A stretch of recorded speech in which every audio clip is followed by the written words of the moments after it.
We are the New York Knicks. I'm back in the New York groove. Well, it's the Knicks. New York. We are the New York Knicks. New York. For this new season we're about to enter, the Knicks is taking no shorts, it's like winter.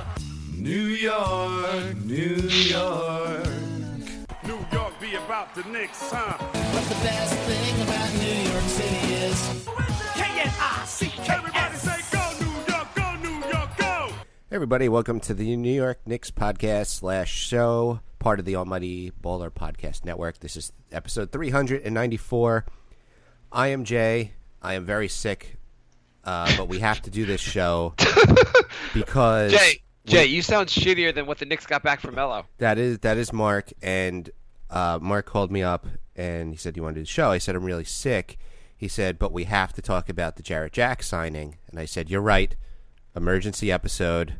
Cold be damned. Jarrett Jack is a Knick." We're going to talk all things Jarrett Jack the entire episode. We'll talk about Jarrett Jack's advanced stats. We'll talk about his upbringing, how he made it in the NBA. We'll talk about what he can add to the team. We're going to cover everything we can about Jarrett Jack to make sure he is not on the team after training camp. How angry would people be if we just talked about Jarrett Jack all episode? We didn't even get to it. At the end of the episode, we go, "Oh, there's something here about Melo being traded. Should we cover it?" Next episode. We're out of time. We'll do that next week. So, unbelievably, Melo has actually been traded. Where were you, Jay, when Carmelo Anthony... Where were you when 9/11 happened, Jay? The thing is, it happened so fast. I saw on Twitter a rumor Carmelo Anthony might be going to the Thunder. We got an email from Daniel, who's been writing articles for our website. He's been writing his predictions for every game. He's doing a 4-part series, and the second part's up at the New York Knicks podcast.com. And he's like, "Do you want me to write something about possible trade scenarios for Melo? I got one for Cleveland. I got one for Houston." And I was sick, so I wasn't checking my email as much. By the time I read the email, the trade was like finalized. So he sent the article, and it was like instantly I couldn't post it because the trade already it was that quick. It was like out of nowhere. Well, I think I just told you off the show, but I'll tell you again. I actually heard Melo got traded from my wife. That was the first person I found out because it was so like out of nowhere. I was Saturday. I took my son to baseball practice. We went to like a Greek festival in town, and on her way, she gets a call from her dad, and she's like turns to me. She goes, "You know, Melo got traded?" And I'm like, "What? I'm hearing this from you? How's my phone? How do with all this technology, I'm not getting an alert? This is like the most important thing ever." I know. I was like, my kids, my family, and all that. But I was shocked not to learn that. I was like, how's this been building? The thing is, we heard like there were a lot of rumors throughout the week. There was a rumor that he was confident earlier in the week. He was confident he'd be in Houston, and then there was like the Knicks had a press conference on Friday, and they were like, well, he'll be gone then, and then he expanded his team list, and he said, well, I'll also go to Cleveland, and then the rumor came out that he'd also added Oklahoma to the list. Right, and apparently he never added Portland because he didn't want to go all the way to the West Coast. Which is weird because who the hell wants to live in Oklahoma? No offense to people that live in Oklahoma. I think he picked the West Coast team that is, well, no, I guess that would be Memphis. I was going to say is the most east. No, well he wanted to play with people he thought he'd like playing with and like a contender, but I guess he figured like Oklahoma's closer than Portland. Yeah, well, Melo's never actually made very many good basketball decisions where it comes to like going to a team that's in a better position to win. Like Portland, he probably had a better chance. I think.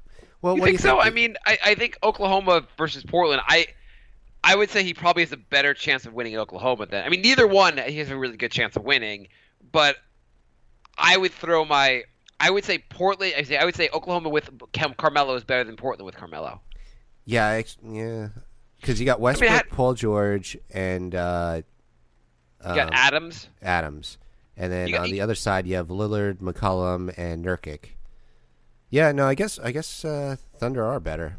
Yeah. I mean, Portland's got a lot there also to offer, but both places, in theory, you'll never get the ball. But like Westbrook tries to get assists, so you will actually get the ball in some respect. Yeah. I mean, both places, like you're adding to a very good offense, Uh, I think Oklahoma has a little more. Oklahoma, I feel like, is a more interesting team to go to. Portland, you kind of knew what they were already from last season, and they may get better with Nurkic and so forth. But Oklahoma, you're like, you added George. They're a lot more interesting than they were last year. So for those people, I mean, I can't imagine people not knowing, but the Knicks got Enes Kanter, Doug McDermott, and the Bulls' second-round pick for Carmelo Anthony. Not exactly a killer lineup, but I was reading that the offers weren't much better from anywhere else. I heard Cleveland offered Shumpert and Fry, and I think we would have lost our collective minds if that happened. Well, I guess they would have gotten Shumpert and Fry. There had to be other assets, like a draft picks, but I don't think Cleveland had much to offer. No, they didn't. I mean, they're not going to trade Love. No, they had one thing that made a lot of sense was the Brooklyn pick. Yeah, but I don't think they were going to do that either. What did you say? I don't think they were going to do that either. Well, I still make the argument Cleveland is insane to keep this Brooklyn pick. I am getting to the point where I think they are absolutely god insane. And I know you'll say, well, Cleveland, if LeBron leaves, they'll be horrible the next season. No matter what happens, they're not going back to the finals anytime soon. They'll be lucky if they get back to the finals in this decade. Your chance to go to the finals is this coming year. You want to beat Golden State. You want to win a title. You go all in next season. Whereas selfishly, I'd like them to trade that draft pick for Melo, but they should have traded that draft pick for someone. You should get more support for LeBron. Who cares if he's leaving? Who cares if your team's going to be bad next year? You almost never get to go to the finals. And then they have a red carpet trip to the finals next year.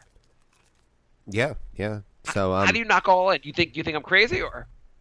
No, I agree with you there. So with this move, do you think this makes the West any more interesting as far as taking down the Warriors, or you still think it's just a moot point?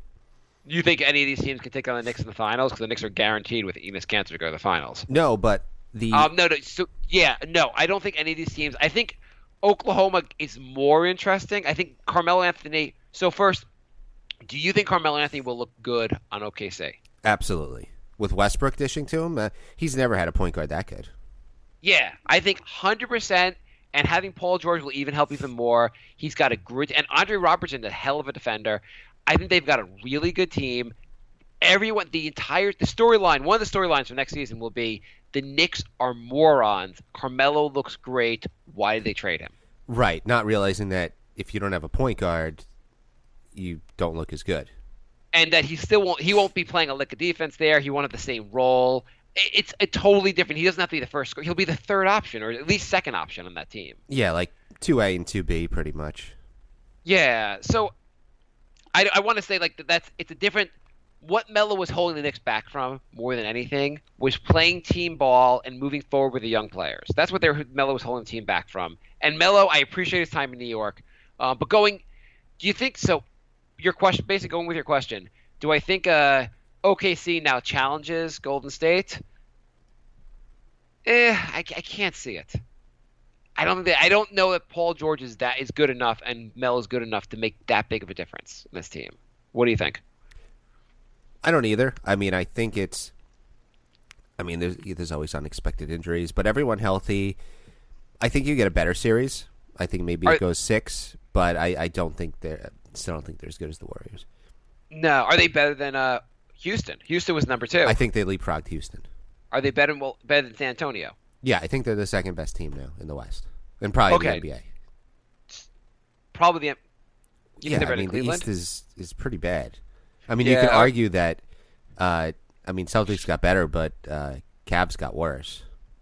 Cavs are going to the finals. I mean, like I maybe we could talk more about this in another episode, but I still think the Cavs are beating Boston hands down. So, do you know what might go 7 games, but yeah, go on. Do you know what the first Knicks game of the season is?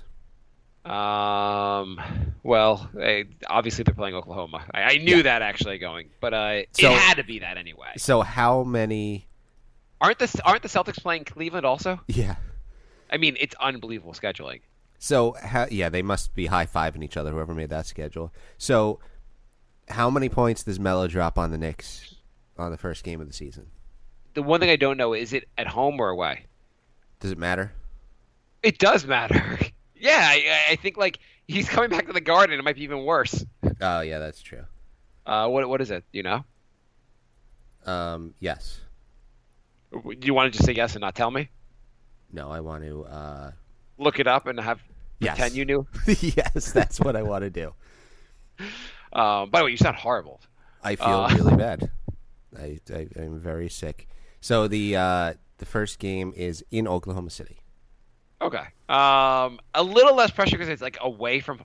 Well, first of all, Westbrook's going to drop 40. Who's guarding Westbrook? Not that Melo was, but like who is? Well, who do you think's starting for point guard? I don't think they're going to start Ntilikina right away. So No, it's going to be Sessions or Jack.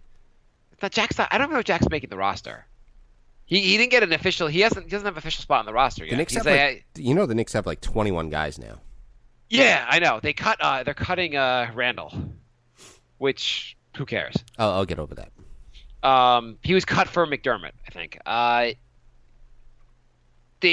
What's his name? Who's their point guard they have now?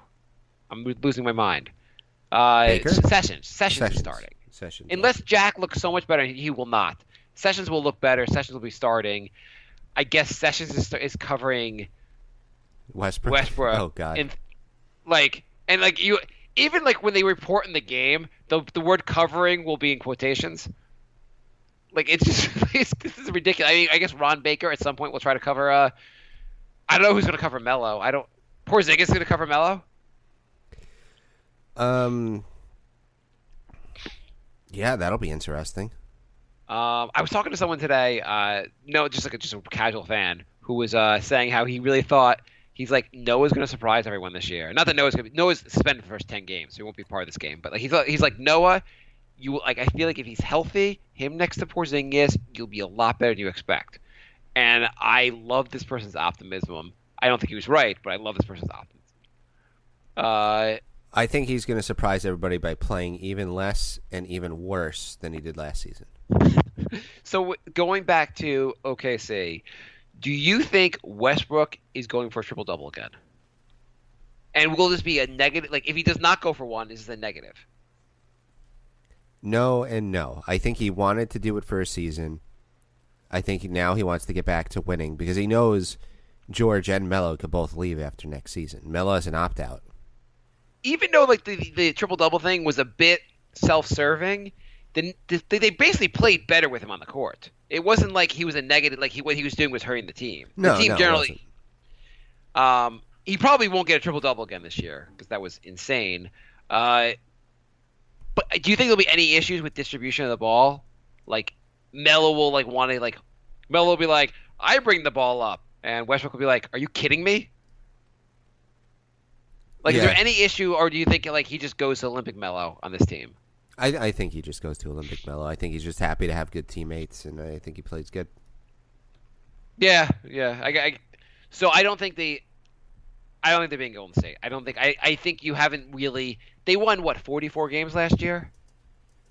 Adding George and Melo does not bring them to like a 60-win team. So they added George and Melo and got rid of Oladipo, McDermott, Cantor, and Sabonis. Yeah, but forget those other two. Cantor, like getting rid of Cantor and McDermott is not like a positive. Cantor like was a helpful piece off the bench. Are you in disbelief? I mean, he's terrible on defense, but he can score like crazy. Yeah, so they had this advanced stat article on him, which is pretty interesting. Because the thing we were always saying about Melo is his defense sucks, and the fact that he's an inefficient scorer means it's doubly as bad. If you're going to be a really bad defender, you got to be awesome on offense. And like Steve Nash, and not really comparing the players, say, but like Steve Nash was not a good defender, right? But he was so good on offense, scoring, distributing the ball, that he was always a positive on the court, right? Mm-hmm. So the advanced stats apparently love Enes Kanter. When you talk about PER and win shares per 48, which whatever you think of those stats, when you look at the players in those on the top of those lists, you see guys like this is an article from on numberfire.com, which a website I've heard of as of today. You never heard of that site? I think I've heard of that site actually. the list per the win share per 48 and PER. The top players in those lists are like Steph, KD, LeBron, Russell. Westbrook, Kawhi, all the best players in the league, right? Mm-hmm.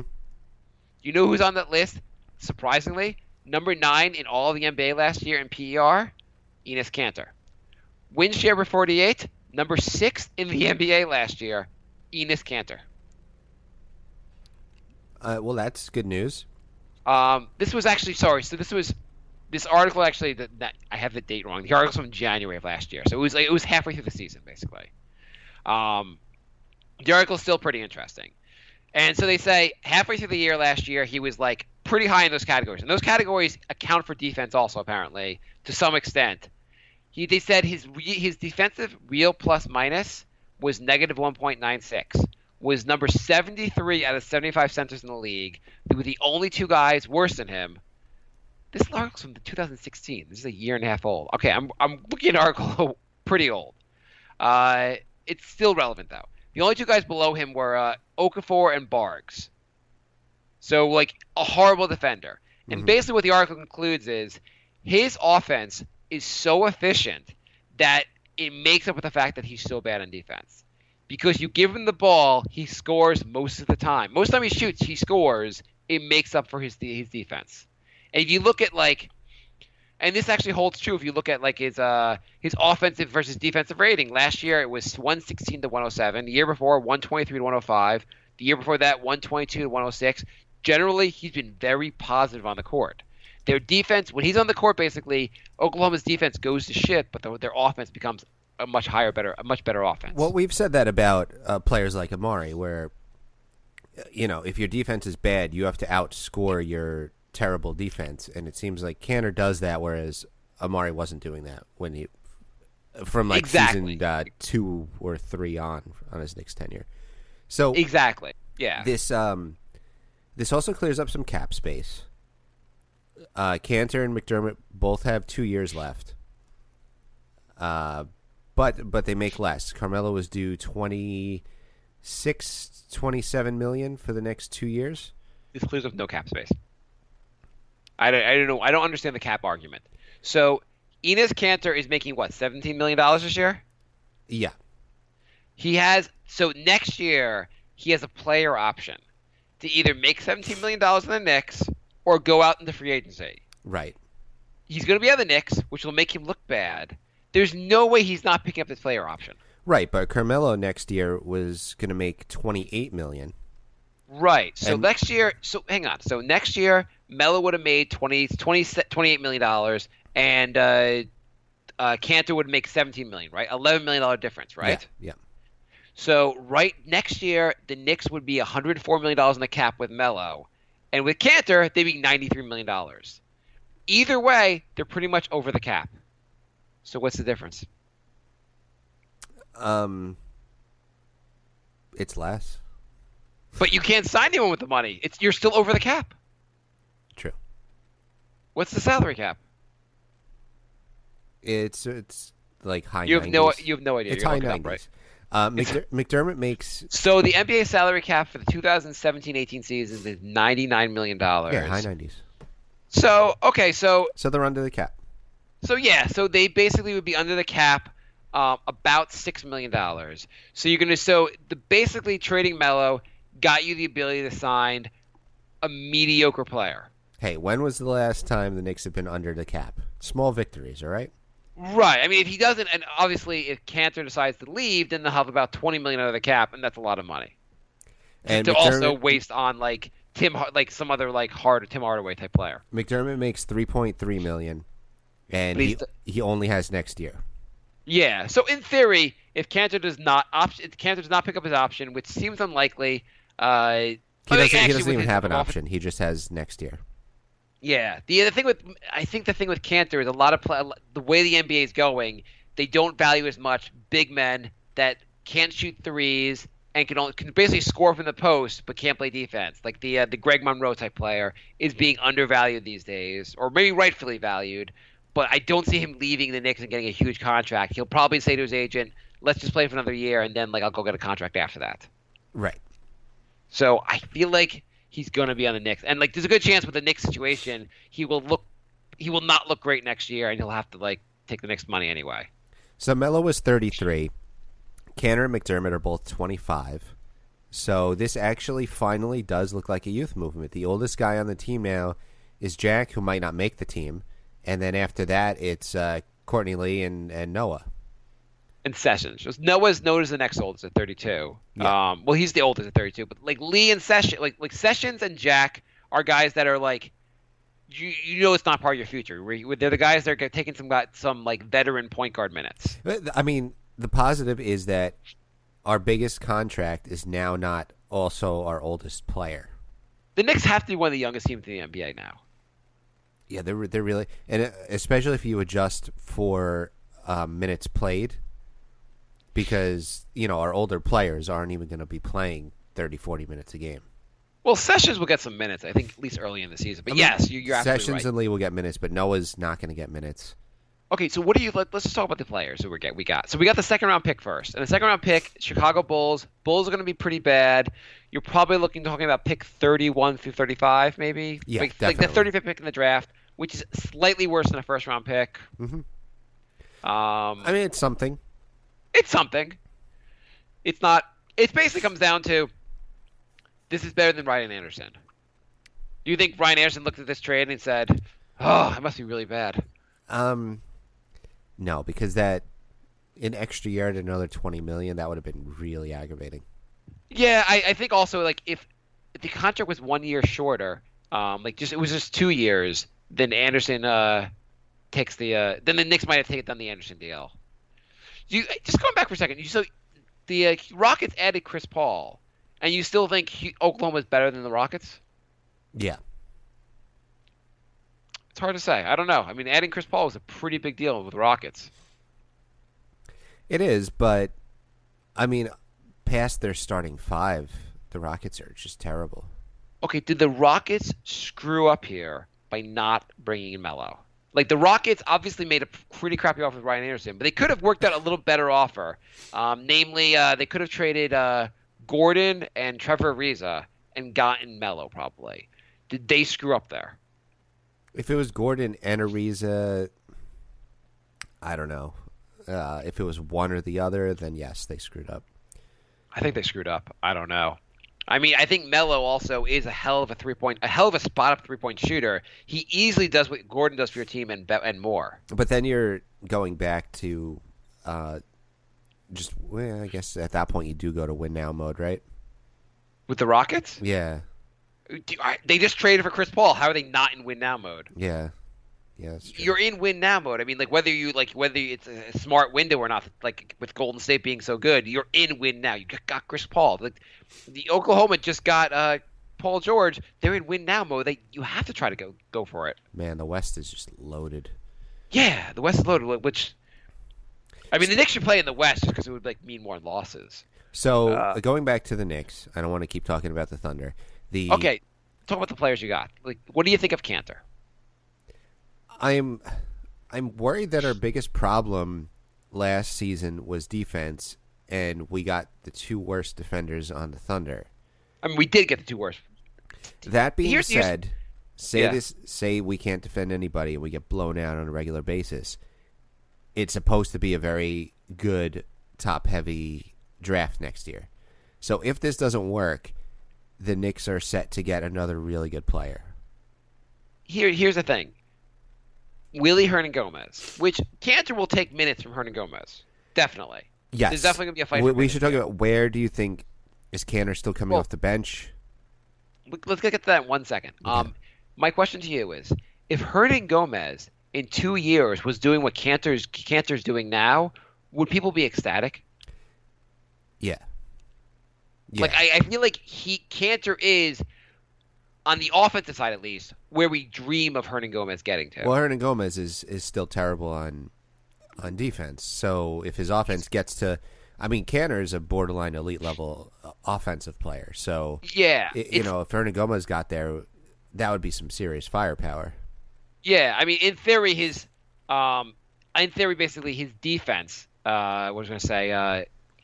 In theory, his defense is maybe even a little bit better than Cantor. So the question is, Cantor I mean, McDermott also. McDermott, I feel like everyone's describing him as maybe another Steve Novak, which I don't know if that's a positive or negative, but they're both like 25 years old. McDermott is actually, he's 25, and Cantor, are they both 25? They're both 25.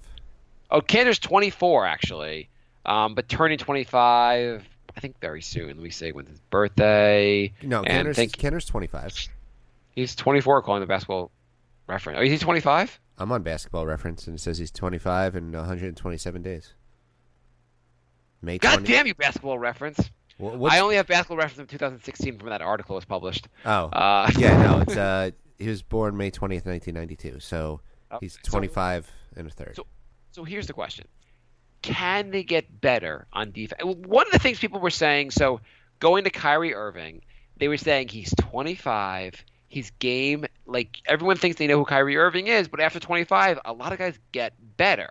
And they're saying his defense is bad, but his defense, like everything was the argument, he's 25, he could get better.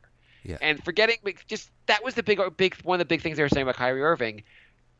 Enes Kanter, can he get better? Like, can you see him, like, he is what he is, or like, is there a chance with the right coaching he could get serviceable on defense?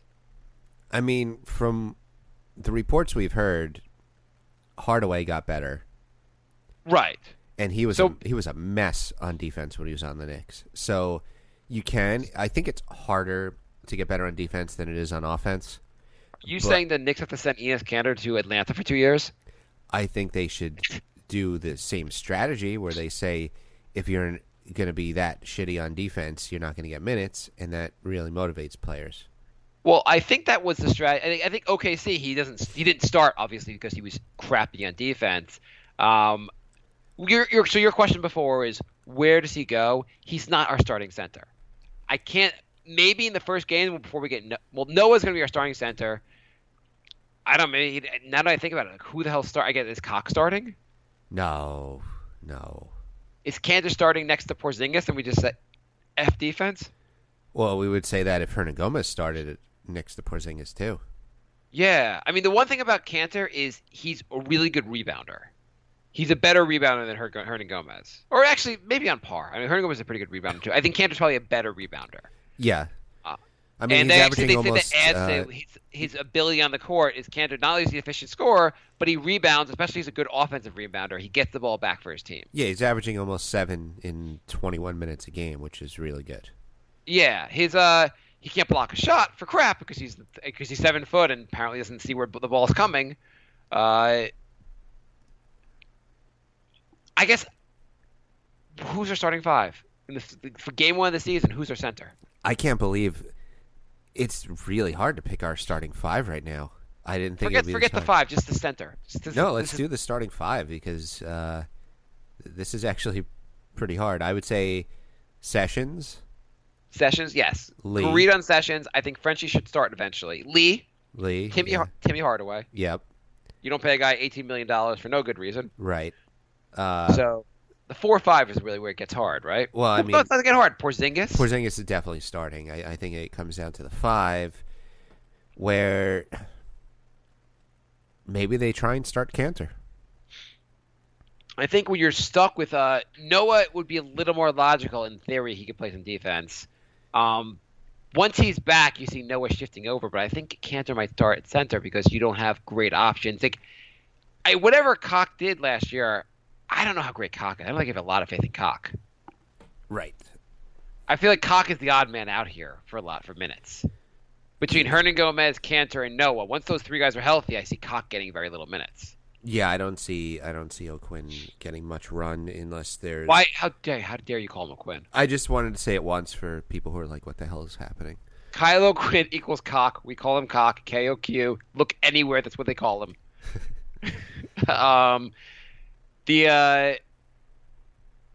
Yeah, I guess. So then, like, I think it evolves. I think eventually hopefully Frenchie overtakes Sessions. Lee is going to be starting the whole season. Timmy, you expect to start the whole season. Porzingis the whole season. And then really it's Noah. And I can see Kanter being like one of your first options off the bench. Unless they make more moves. I mean, Lee is kind of expendable. Yeah, I'd be fine. But, well, yes and no. Who do you start instead then? McBuckets. Really? I don't know. I mean, I don't have a lot of faith in McDermott. I don't think McDermott's a big piece here. Maybe I'll be proved. By the way, do you get the sense the Knicks only are allowed to scout based on games when the teams are playing the Knicks? Like, I feel like the Knicks only watch game film of Cantor and McDermott playing the Knicks. Yeah. They probably, I think they always do this. Like, I think they watched Cantor versus the Knicks and they were like, oh my God, it's Wilt. I swear, like, I remember when the Knicks got Bargs, I felt like they were like, they only showed Bargs light up the Knicks. They were like, he must be really good. Right. We'll just assume he does that to the other 28 teams. Hey coach, do you want to watch game film from like when they play a different team? No, why is that relevant? I don't think McDermott. Do you think McDermott is a guy like? Do you have any faith that he's starting? Like the Knicks should look at him as a guy that like might be a starting caliber player in the future, or is he strictly like not. This guy's gonna be a bench piece? He's most likely a bench piece, unless they go full-fledged tank mode and trade Lee and say, you know what, we're gunning for the number 1 pick. Well, because I think if anything, you traded Courtney Lee, Baker just starts. So then you have Sessions or Ntilikina, and then Baker. And then Timmy, yeah. I feel like that's a more likely lineup. Right. I don't think McDermott, like... I mean, maybe he'll surprise me, but I don't think McDermott is getting starter minutes on this team without barring injury. This bench is really weak. Oh, no crap. I mean, like, the bench is like... The bench is like the Knicks rub, like, we rubbed some, like, we got some, like some monkey paw from, like, some, like store we didn't realize was run by Satan. And we were like, we want a Knicks movement. Oh, do you? Crazy thought of the day. Yeah, okay. Hardaway starts at the 2, and Beasley starts at the 3. That is crazy as Beasley's answers to questions in the questions he was asked during his press conference. Beasley sounds a bit out there, right? Yeah, a little bit. I mean, he shows flashes where he looks crazy good, though. Yes. So the question is, apparently also he's a lot thinner now than he was in the past, which I think is probably a good thing. Yeah. I don't know what went wrong with him. What went wrong with Beasley? Like, he was, for those that don't realize, Michael Beasley was the number 2 pick in the draft right behind Derrick Rose. The Heat took him. They thought he'd be an all-star, and his career just never really went anywhere. But it hasn't been that long, and he's bounced around a little bit, and the argument really was he was fighting for minutes in Miami. He didn't really get the minutes. His defense wasn't right. Basically, he was a one-and-done player in college. He never really got really great defensive training, and then like he just struggled to get minutes everywhere he went, and no one really like. I mean, the one season he played over 30 minutes a game, he averaged 19 points. So he can put up, and he averaged almost 13 points 2 years ago when he was in Houston. He played 18 minutes a game, and he averaged 12.8. So. And it's per 36 the last 2 years. Whatever you want to say about per 36, the last 2 years it was 20 and 25 points a game, and it's per 36 minutes. Maybe like he was scoring. Maybe the Knicks start Hardaway, Beasley, Cantor, and just try and outscore everybody. I don't know. Here's the thing. He's 28 years old. Yeah. Is there really a chance that at 28 suddenly you put that stuff together and you're like a really good NBA player? It just doesn't seem to me like. It seems really unlikely. Like, he's Derek Williams. He's the exact same guy. He, like, for whatever reason, it wasn't working out everywhere he went, and the Knicks were like, let's take a flyer on him. But usually when that happens, the guys don't end up being really good. Can you think of a guy that bounced around and it wasn't because of injury, he ended up just not working out, and suddenly became so good? Like, is there a story like this? Not in other sports, in the NBA. Right. But I think sometimes in other sports that happens where a guy – he like leaves, like he goes play in Japan, comes back, and ends up being a pretty decent player. Chauncey Billups. Yeah, Chauncey Billups wasn't as bad though. He was a starter. He just really wasn't getting his game together. Right. No, but that's a good example. Yeah. There aren't. Instead of playing trivia where you have to try to think of other players. Forget that. Like obviously it's not an easy thing to think of, right? No, I mean, the list is very short. Yeah, I mean, we could probably come up with 3 or 4 if we sat here another 10 minutes, but, Who cares? The Yeah, whole point is right. that this is an unlikely scenario that Beasley ends up becoming like this all-star caliber player. I think he'll show flashes like he's done in the past, but his defense obviously has not. I mean, like everyone else, his defense was really bad. Do you think suddenly he's going to play good enough defense to start on the Knicks? And I almost have to laugh that I said he's going to play good enough defense to start in the Knicks. That's almost like an oxymoron statement. Yeah, I mean, this team is down to like 3 good defenders. I mean, it's not like there's going to be bad defenders in the starting lineup. Jay, Kurt Rambis is still here. He's a defensive guru. We're fine. I don't know. That does sound so. What you're saying, basically, with Beasley starting at the 3, I feel like is interesting. At some point, that could happen. That would be a really that would be a very pleasant finding. My argument is why not? This team this team isn't going anywhere this year. Why not experiment? See if these give McDermott a lot of minutes, give Beasley a lot of minutes. If they figure it out, then you have a steal, and if they don't, then we have a good draft pick. I mean, I guess we wanted to bring on Jonathan Simmons, and I know he's a good defensive player, but he's a guy that bounced around. He wasn't a highly touted player, but he was bounced around. And age 28, he's finally breaking out a little bit. Right. So guys do break out a little later. It's just unusual for a guy to be so highly touted to begin with and then have such struggles. Yeah. Because usually, if you're highly touted, you've been given every chance to succeed. Just like Anthony Randolph, who's still only 24 years old. Anthony Randolph was sparring with Porzingis. Yeah. Looked like he was trying to injure him. He's still Anthony Mr. Potential Randolph still thinks he can come in the NBA and be pretty good. Which is it's actually like gravity, a fact basically that he's not good. Yeah. So this team, yes, I agree with you completely that this team, you should play the young guys, see what happens, experiment. If the Knicks win 40 games because the young guys played really well, I think we're all fine with that. We kind of want the Knicks to tank by playing the young guys, but we're assuming the young guys are playing bad. If Frenchie turns out to be really good right away, great. If we can get to 40 games with this squad playing the young guys, then we have something to really build on. Yeah, exactly. Do you want to do some questions? Yeah, let me just say, hang on. So we say Cantor, I guess as far as what you expected to get for Melo, from 1 to 10, say. Okay, I guess letter grade, whatever you want to do. Letter grade. What do you give the Knicks for this? Based on where they were, basically. Not hey, Melo's worth so much, he's blah, blah, blah. Based on really what the market was, what do you think? What do you think of this trade? My initial reaction was a 1, but then when I read about what other teams were offering. We're doing letter grades, Jack. It was an F. And then when I looked at what other teams were offering, and then I looked at, some of the advanced stats for Cantor, I warmed up to it a little bit. Yeah. And the ages and the salaries. I'm going to upgrade it to a C. Did you realize Cantor was this young? No, I thought he was 27, 28. Same. I thought both him and McDermott. Somehow I thought they were both 28. I was surprised to learn they were both 25. Yeah. So I mean, that calmed me down a little bit too. I'm gonna give the Knicks all the way to. I don't love the trade in the sense of I wish the Knicks had traded Melo earlier. I wish it didn't have the damn no trade clause. But I think based on the market, I don't think there's that much more they could have gotten for him. I feel like this trade is a solid B-.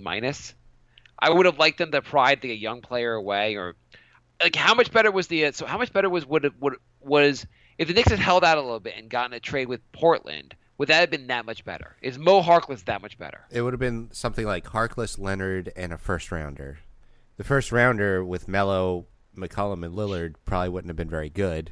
It's still a 25th versus 33rd pick, say. So it's not So it's not a huge difference. I mean, I think that article that was on our website basically said anything after 12 is a crapshoot. Yeah. I mean, Mo Harkless being the centerpiece, how much better? Harkless is 24. How much better is Harkless than Enes Kanter? Right. I mean, I guess given the circumstances, the Knicks put themselves in this hole, and so I guess this isn't that bad. Yeah, I mean, the thing is, forgetting the whole how Phil screwed up the PR on this, and how Phil basically kind of forgetting everything else, everything he screwed up post giving the no trade clause. Whatever else he did basically made it worse and like hurt the Knicks' leverage. But really, the no trade clause is the major factor here. Yeah. And also, if you look around the league, what did the Bulls get for Jimmy Butler? What did Indiana get for Paul George? It wasn't a lot. Right. Neither team got that much. I mean, obviously Cleveland got something for Kyrie, but beyond and there there was some good stuff going in the Chris Paul trade, but what was in the Chris Paul trade again? It was Patrick Beverly, I think a draft pick. Yeah, I forget. The thing is, generally, the market hasn't been great for making trades. No, it's weird that so many All-Stars were traded for so little this offseason. And you would have to say a guy like Jimmy Butler seemed like had a lot more of a promising guy to if you were trying to you take George over Carmelo.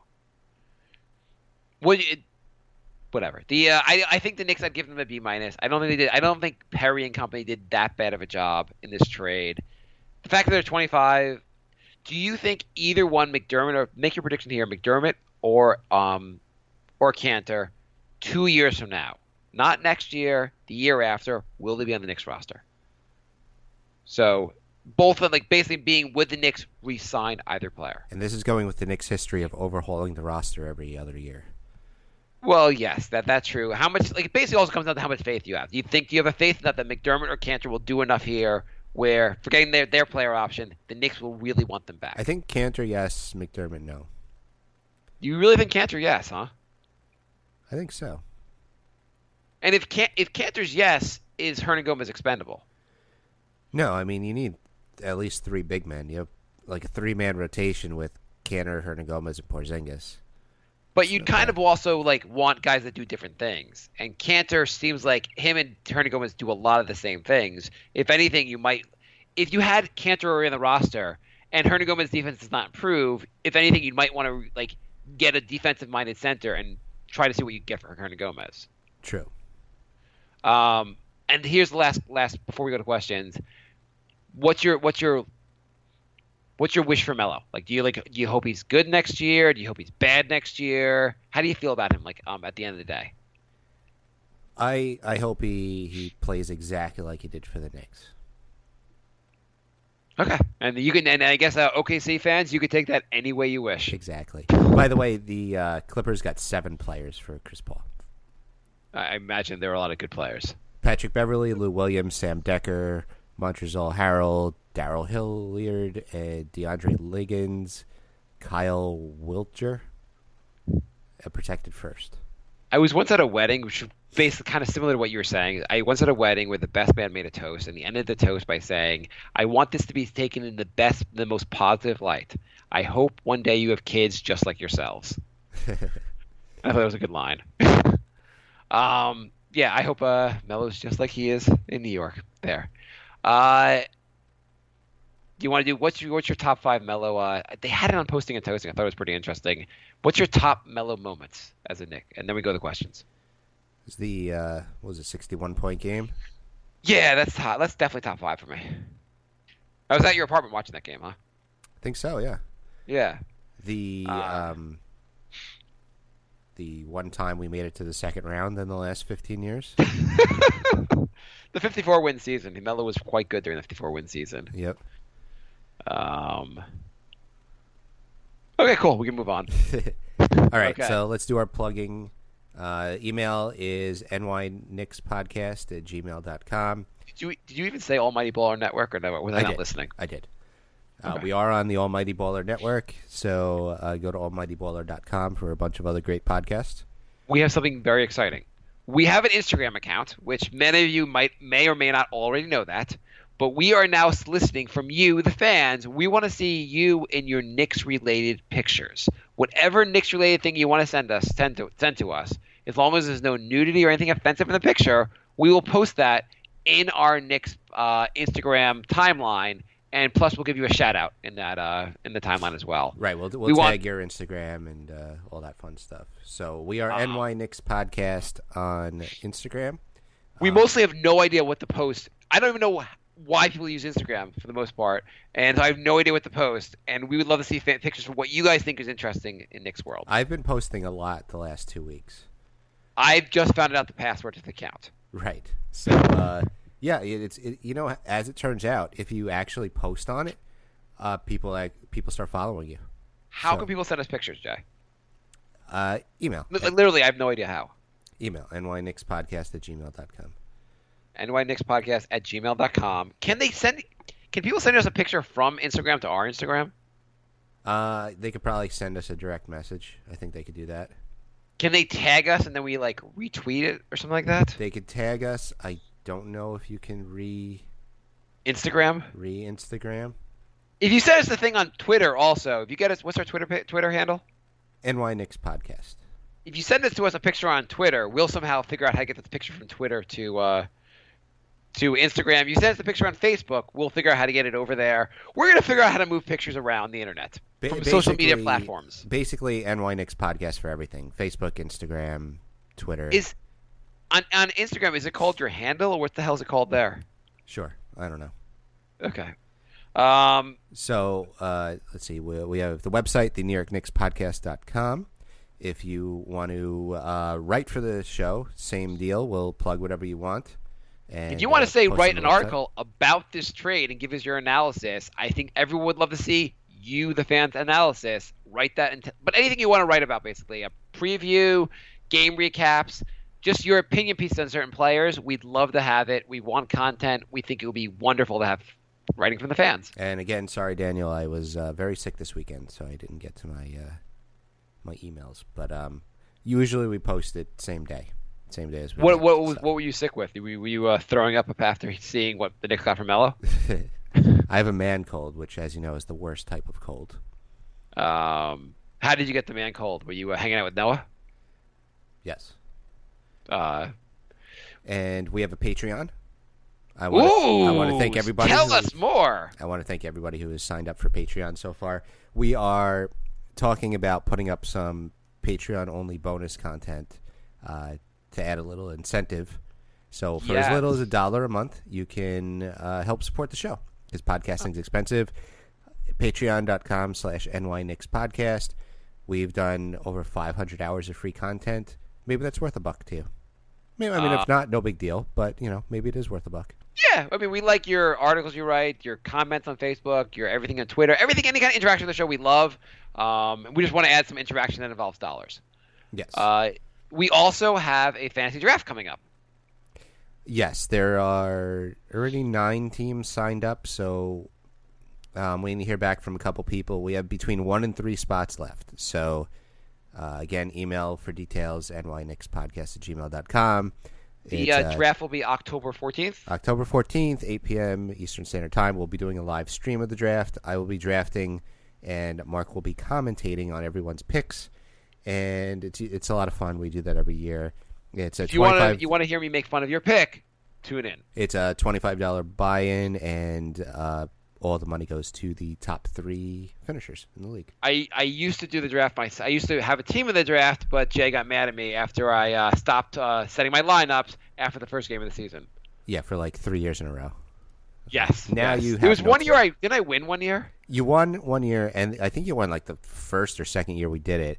The second year we did it, I think, and then you just never tried ever again. Yes, that's pretty much how I am a true Knick fan. After 7 years, I finally won last year, so see if you can take me down. That's an interesting fact I didn't know, even though Jay told me on the show. Okay, so we have questions, emails. We also have a comedy podcast called The Brink of Sanity. Go to brinkofsanityshow.com or find it on iTunes. It's us and a third person, usually Bri. And if you like our sense of humor, you'll probably like that. There you go. Or Hey writes, "Hey guys, I have a somewhat dark question. Do you think Walt Frazier will see the Knicks win a championship before he dies? I hope I can see them win." Hang on, Walt. If you could just hang in there a couple more decades. We got it. How old's Walt Frazier? He's got to be like late 60s. Yeah, I would say probably not. Oh man, come on. Walt Frazier is 72 years old. He looks like he's spry. He looks like he's in good health. He does look healthy. I could see him living another 10, 15 years. It's possible. If you're healthy at age 72, your life expectancy is like in the 90s. Yeah. Like if you've made it to that point and you're healthy, like usually, like so if he makes it, say he makes the age 90, the next 18 years, will the Knicks win a title in the next 18 years? Oh God, they better. I'm going to go with oh God, they better too. Yes, that sounds like a. If they don't win in the next 18 years, that means we've been doing this podcast for 25 years without a championship. Well, I when you say we, like I will have killed myself halfway through that 18 years. Yeah. We're gonna go with yes. Next question. Let's see. Haggy. Sorry if I mispronounced your name. We all know of the sign and trade where one player is signed and then immediately traded to another team. With the need to move Carmelo and the inability to work with partners outside of the Houston Rockets, I propose to you the trade and cut. Instead of trading for Ryan Anderson's longer than Melo's contract, we trade Noah and Lance Thomas for Ryan Anderson, Trevor Ariza, and a future first. Then the Knicks immediately cut Carmelo Anthony, who has a gentleman's agreement to sign with the Rockets. The Knicks improved their cap situation by swapping Noah's deadweight contract for a usable player with a similar size deal, and they get a serviceable player with an expiring contract in Ariza to fill the small forward spot. Can this work, and should I be the Knicks GM? The general agreement thing is pretty interesting. I feel like that would look really fishy. Yeah, I don't think that would fly. I think the league would investigate, but would you rather have Ryan Anderson or Noah? Anderson. Yeah. I still think Anderson is. He's solid. They both have 3 years left. He's not a good player. And there's only a $3 million difference in salary. Yeah. Noah is a. I keep hoping Noah will be better than I expect. That's interesting. Do you want the job as Knicks GM? Too bad the Knicks have already made a trade, so. Yeah. But that was interesting. I feel like it'd be tough to get around the whole like this looks insanely fishy aspect. Yeah. But you'll probably do a better job as Knicks GM than all the rest of the GMs of the last 15 years. Michael writes, Sup, love the show. Thank you. Question 1, Melo Hardaway bromance this season? Well, no. It's gonna be really weird if like Hardaway's like, I gotta skip out of practice, gotta make a flight to Oklahoma, just hang out with my boy. Maybe they'll have a gentleman's agreement to not guard each other during games. But just to note that some of these emails came in. Obviously, these emails came in prior to the Melo trade. This one's only from 5 days ago. That's how quickly things changed. 2, yeah. Did you hear the opening statement from Oak's lawsuit against Dolan? Likelihood of Oak winning the Knicks in court. What? No, I did not hear the opening statement. Jay, did you happen to pull that up? No. The basic gist of it was how James Dolan brought the franchise down, and he just started going off about that, which I should have got audio for that. I dropped the ball on that. And he says, I'm having a protest outside MSG. If Oak wins the Knicks in court, I buy all your New York Knicks T-shirts. PayPal me at jamesdolan@NewYorkRangers.com. That reminds us, we do have Knicks Podcast T-shirts. So you can go to the NewYorkKnicksPodcast.com and get some shirts. Can they get a shirt from signing up from Patreon? If you sign up for $10 a month or more, that comes with a free shirt.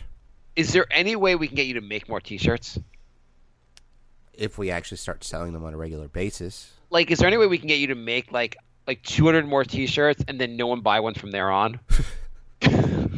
I mean, I think I got 40 or 45, and we're down to like 15. So, I mean...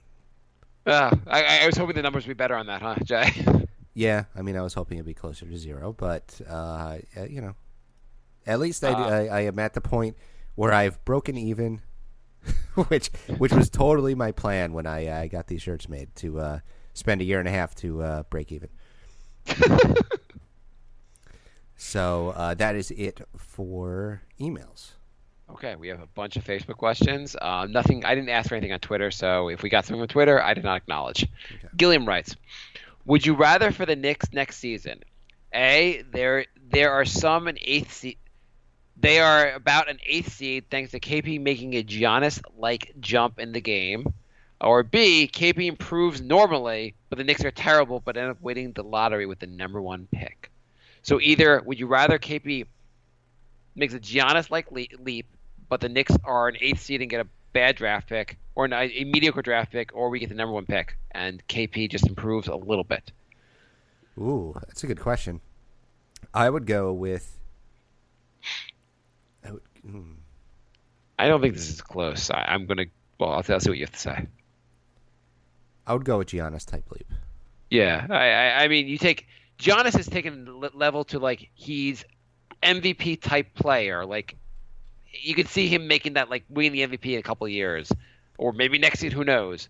If KP makes that next jump in his game, that's huge for the Knicks. Yeah, I was thinking like if KP improves a little bit, he might be an all-star, and then we might draft another all-star. But that's too many like what ifs. Yeah, I mean, like you getting like you never know what's going to happen with Doncic or whoever the hell the Knicks would draft. Yeah. Is it Doncic or what's the name of the guy? Doncic. Doncic. Oh, God, why can't everyone have a can't there be like a Smith? I can pronounce Smith. Yeah, whoever the Knicks draft like could end up being pretty good, but there's a lot more variables, and you want the big thing. You need a guy to take the level that like, you need KP to take the leap to the next level to really have a shot anyway. Right. Paul writes, "Topics for Clyde and Mike Bream to discuss during the fourth quarters of another Knicks 11-point loss." So being the Knicks will probably lose somewhere between 40 in all their games next year. There may be some boring fourth quarters. What do you suggest Clyde and Mike discuss? I'll start you off. I think Clyde and Mike might want to discuss the happy hour specials at Clyde's restaurant. Well, you know that's going to happen. Like I am 100% positive in Clyde's contract says he has a certain number of plugs he's allowed to do for his restaurant. It has to be. We should do a meetup for at Clyde's one of these. I am down. I am so down. Yes, we should definitely go there. We've been saying we should go. The only problem with it is like it's a little bit off. Like it's a little bit annoying to get to. Yeah. But we should do it anyway. And Yeah. then we tell Clyde we have a New York Knicks podcast. Clyde will say that's interesting. He'll take our card. He'll hand it off to James Dolan, and we'll get sued. Think of all the press if James Dolan tries to shut the podcast down. That would be wonderful, especially when he's successful. What else do you want? What else should Clyde and Mike Green discuss? They should see if Clyde can figure out on a map where half of the Knicks roster is from. We should see if either of them can say say the last name of every player in the Knicks. Like, can set it to melody. Without a cheat sheet, see if they can name the 11th through 15th guys on the Knicks bench. They can do an alternative reality thing and just say how much more annoying the Knicks would be if they were trying to run the triangle and now with Phil Jackson still here. Anything else? Yeah, let's move on. How about this? They can in the fourth quarter they have to name every tattoo on Michael Beasley's body. Stone writes, "Where does Carmelo rank all time among Knicks players? Good individual numbers, but little team success. Is that because of his shortcomings as a player or his failure of management to surround him with talent?" Before you do the first part, ranking him of all time, let's do the second part. The second part's more interesting. Was Melo and the Knicks, were they bad because of Melo, or they were bad because of the team's management? No, team's management. I mean, Bernard King put up good numbers on not great teams. People don't seem to knock him. Yeah, I kind of feel like whatever you want to say about him, the Knicks won 54 games with him. They could have won. They could have had a bunch of more successful seasons if they were smarter about how they build around him. They made terrible moves. I mean, they lost pretty much every trade they made the entire time Melo was here. The thing is, like, you may say Phil should have redone the roster and whatever you want to say, but like Shumpert and J.R. Smith was one of the better players on the team, unfortunately. Tyson Chandler was one of the better players on the team. Like, if anything, you probably should have, like, if you were trying to just maximize number of wins, you'd keep those guys on the roster and try to, like, retool the roster a little bit. Or, Like, I mean, they don't get players that complement the players on their roster. right. I mean, so much about it. Like, I mean, just adding Amari and Melo together and just expecting that to gel because, it made sense in video game numbers. Right. Like, oh, they both. I assume they're both their points. You just add their points together, and that's what they'll add the average together. Right. So where do you think Melo ranks all time among the Knicks players? Let's. Who's ahead of him? Ewing. Yes. The Busher. Walt. Definitely Walt. Sprewell? Bernard King. King was not here that long. No. So I have trouble putting King ahead of What about- Sprewell's not ahead of. Are you high? I'm just going with favorite players now. No, I mean, Landry Fields. I just liked him a lot. He did that Modell's commercial. It was great. Andy Rottens is got a training camp invite to the Raptors. Really? Yeah. Where's he been playing? Not I in the feel- NBA. I feel like Andy Rottens was back he was a Syracuse guy. Mhm. And it was back when the Knicks just thought second round picks were completely meaningless. They were like, we'll just give up. We'll for shits and giggles, we're like, hey, welcome to the NBA, Andy Rottens. The Knicks could care less about the second round picks when they drafted Andy Rottens. Yeah. There's no way they thought the guy would have an NBA career. Who else is ahead of him? Houston. Nah, really? Earl DePearl. Yes. I mean, Melo's like top 5. 10. Let's see. According to this, all-time players, you got Patrick Ewing's ahead of him, right? Yeah. Willis Reed's ahead of him. Walt Frazier's ahead of him. Earl Monroe's ahead of him. I think a lot of people say the Busher's ahead of him. Mm-hmm. Okay, that's 5 guys. And then the questionable guys. Bernard King.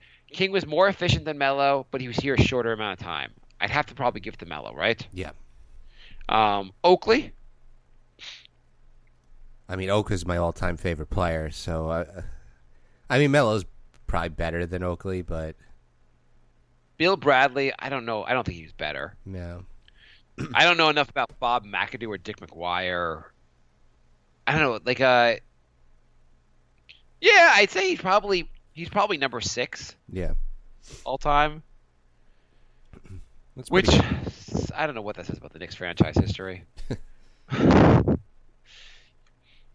I searched Google top Knicks top players of all time, and they have images of the players, and you can scroll so a bunch of those names make a lot of sense, but as you scroll over, how putrid the Knicks history is. They just show pictures of Jose Calderon, Trevor Ariza, Marty Collins, Marty Collins. Chris Duhon, the guys you list, the great Knicks. Are you holy crap? So this site Ranker.com has Melo at 4th. They have Ewing, Frazier, Reed, Melo at 4th, King at 5, Monroe, then Oakley, then Starks, then DeBusschere, then Allen Houston, then Jerry Lucas. It's not a bad list either. Yeah, it's not a bad list either. Okay, go to the next question. That was a good question. Gilliam writes, a few months ago, I brought up a trade that was basically Melo and Lee to OKC for something like Abrinas, Grant, Robertson, and McDermott, so we could get some young players and no big contract. You said it was shit. Well, Gilliam, you're probably... your trade sounded better, actually, now that you think about it. That's a better trade, actually. Because Abrinas has some potential, and Grant has some potential. Robertson is a pretty good defender. That's a better trade than the Knicks actually made, right? Yeah. Yeah. Okay, so, Gilliam, I guess we owe you an apology. Mm-hmm. Yeah, It's do you want to probably apologize to Lance Thomas in this episode? It was probably you that said it. Yeah, it probably was me. Gilliam writes, rank the 5 bigs. So the 5 bigs are KP, Willie, Cock, Noah, Cantor. From more minutes to less minutes when all healthy. Prediction of what you would do as the coach. So we were kind of talking about this before. So of the 5 of them, KP, Willie, Cock, Noah, Cantor, who has the most minutes? Obviously, KP. Okay.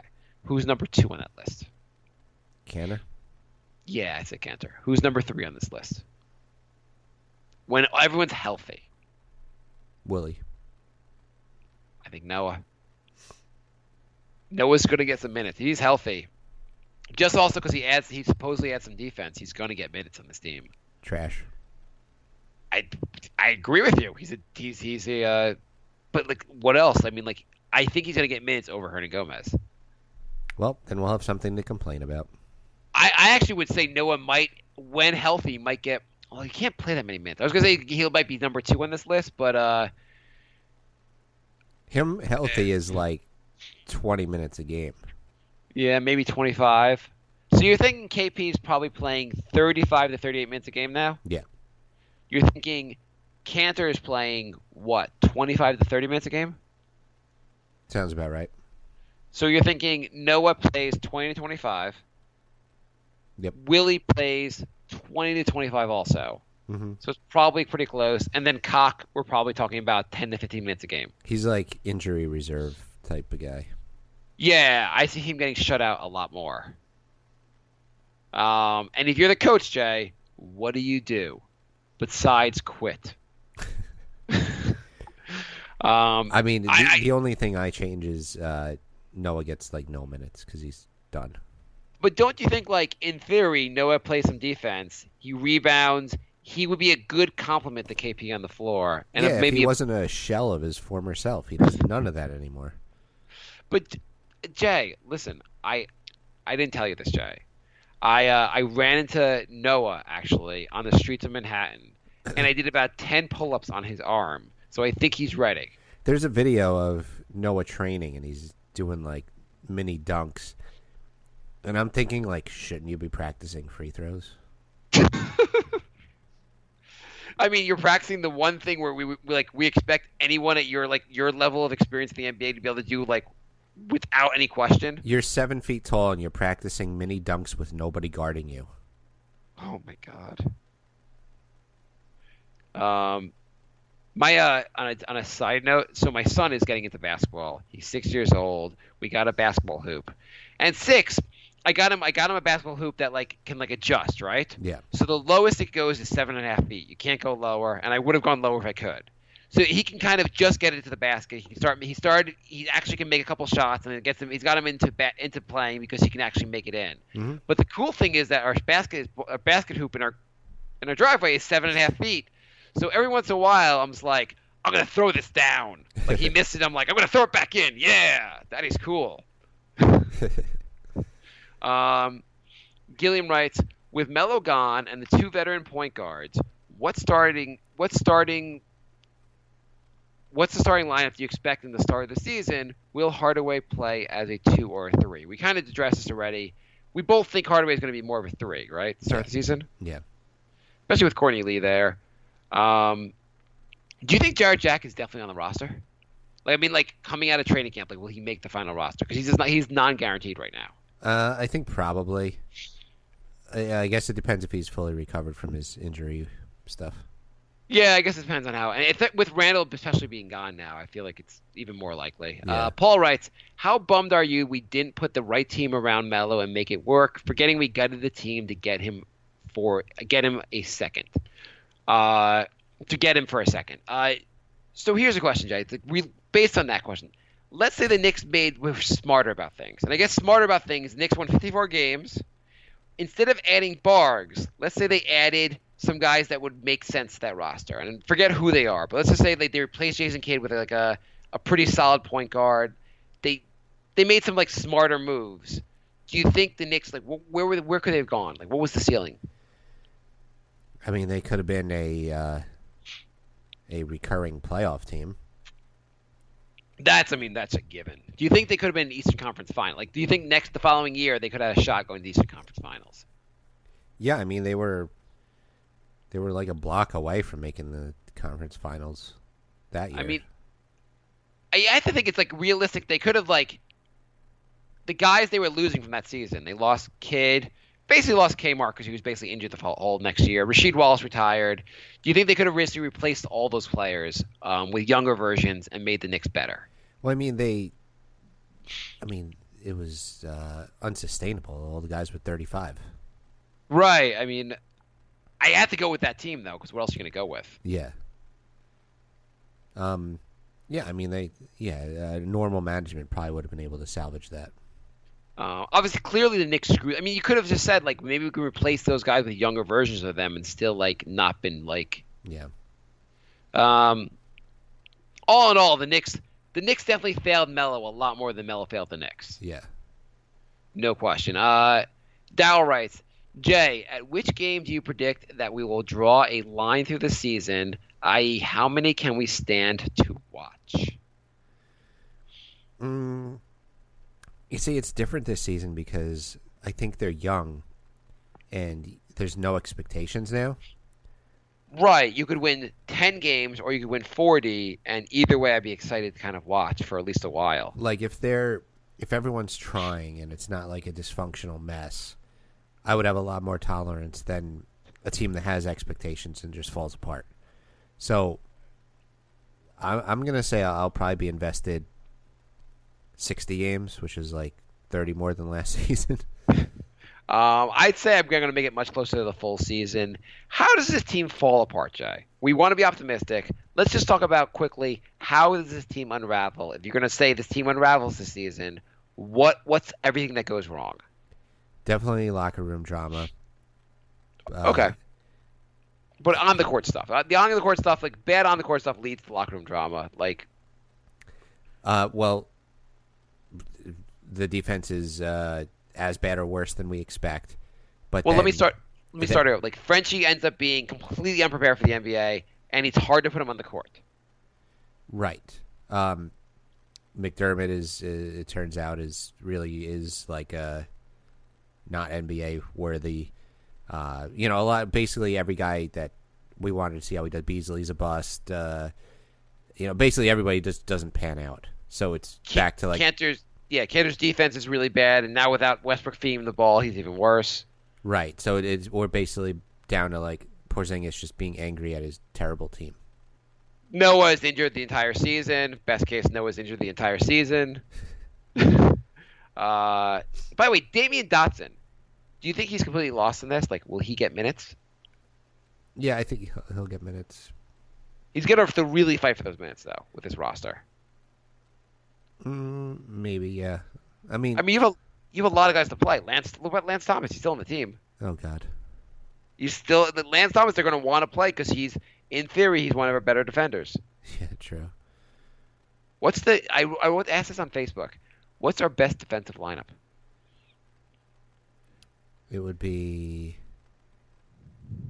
I guess, from what I hear, Ntilikina, Courtney Lee, Lance Thomas, Porzingis, O'Quinn. That's pretty bad. I am having a lot of trouble breathing right now. Because of you're just thinking about the season, or just generally like you're cold. Yeah, you have that cold. My cold is kicking it up a notch. We're almost done here. Alan writes, I'm watching a. You can do a sniffle if you want. Just go sniffle crazy. No, do it. I don't want to do that to our listeners. Sniffle now. It's not a sniffle situation. It's a blowing a nose situation. Blow your nose, man. Some people might be listening to our podcast in the car, and they might need to it might be helpful to their morning commute to throw up. Alan writes, I'm watching for KP, Frank, and Willie. I don't care. Hopefully, we can be bad to get one of the top 4 picks. Wouldn't be the end of the world. Yeah, I have trouble rooting for the tank until I feel like the season's really lost. You really want these guys to be good. But I see a strong benefit in getting like a top pick. Gilliam writes, what is the next realistic trade move the Knicks should be looking to make to shape the roster to the plan? Defenders. Well, I'd say maybe be a little more specific. Looking towards the trade deadline and seeing if maybe a guy like Cantor would be worth flipping for something valuable. Right. Like, does any of these guys, or maybe Michael Beasley looks solid and he's worth and something that you could flip for like a draft pick. Yeah, I mean, I guess collecting a lot of draft picks. Yeah. So if any of these guys are worth or look like they maybe not be part of the long-term solution, but maybe worth flipping. Like in the same respect, like if Cantor looks really good, maybe you flip him, or maybe then you say like he's part of the future and you flip Hernan Gomez. So Hernan Gomez is going to be cheaper longer. Yeah. Alan writes. Also,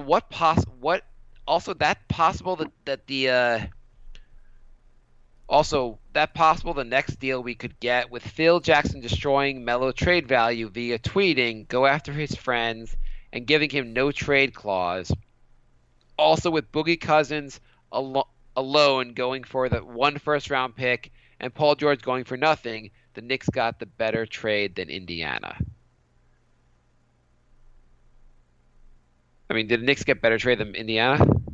Indiana didn't get much for Paul George.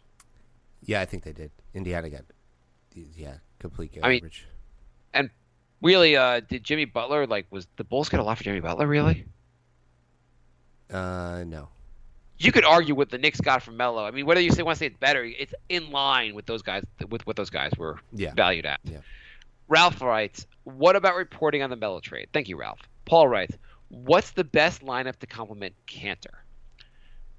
Guys that can defend, Paul. He actually goes, Paul goes, I actually wrote this 10 minutes before I heard the news, was trying to be moderately amusing.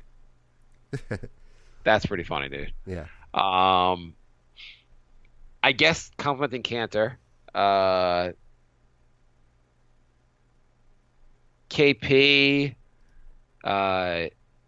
Do you go like a little bit big, small lineup and do like KP and Cock next to him? I mean, if Noah wasn't completely washed up, Noah and Cantor would work out better. But let's say Noah Cantor, and then you play KP at the small forward. No, I don't think you can do that. Some people think KP's small forward. Do you think there's any like? You know what? Kevin Durant did it. Played the 3. You can do it. Yeah. I mean, I just don't see him long term being a 3. I think he's more of a 4. I think he's 4 at this point. What do you think? Yeah, I do too. John writes, since Jay apparently is the Euro Whisperer, what's your thoughts on Lucas Lucas Smith? I am high on that guy. You're high on this guy? Yeah. You see, who are you gonna predict that he will be a Knick, or who are you gonna predict will be a Knick? No, I don't think we'd get lucky enough to get him and Porzingis. Tell me a little bit about him. He is he's super athletic. He's got a nice shot. What position is he? I think he's a 3. I can't even pronounce his name. I have no idea. I believe he's 6'8". Donisic, I believe. Sure. That would be pretty sweet to get him. Yeah. Rich writes, can you name a worse off season? Yes, unfortunately. The How off about season we last got off Barnes. season? Yeah, last off season we signed Noah to a 4-year contract. Yeah, we traded for Derrick Rose. That was worth some time. That was helpful. I feel like last season's off season, whatever how you felt like it at that time, like that's arguably a worse off season than this off season. Yeah. The team won, it was just like a disaster with thereafter. Oscar writes, Melo's trade obviously as a topic. Jay, what did we learn today? We learned that we do not have to worry about talking about a Melo trade for the next 20 episodes like we did the last 20 episodes. So that's a plus. Yes. I am so happy to be gone, just to move on from the Melo stuff. Do you think we'll see a big... So one of the things was when Melo did not play, when Melo was missed games, the Knicks were horrendous. They had, of players of his caliber, they had by far the worst record than any other team when he did not play. Yeah. Will the Knicks be horrific without him, or do you think they can figure out how to win without him? I think they're going to be very bad. Not worse than the league bad, but they're bad.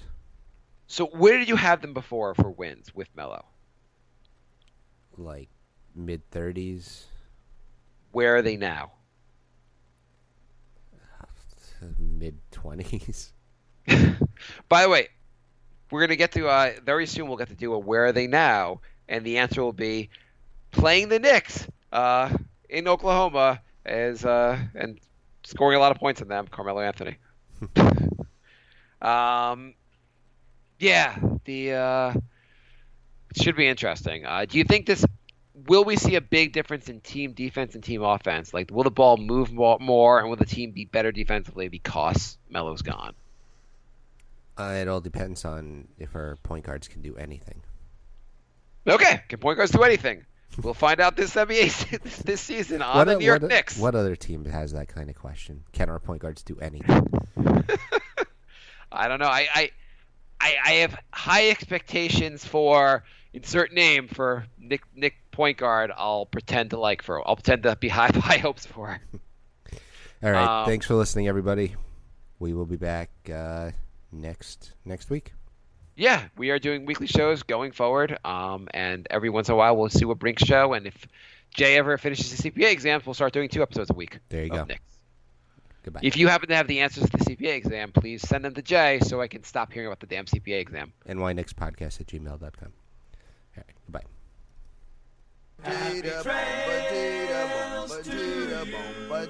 Bye, love. Goodbye, everybody. Goodbye. It's all over. Goodbye. It's time to go. This is the end. Say goodbye. Go away. I'm gonna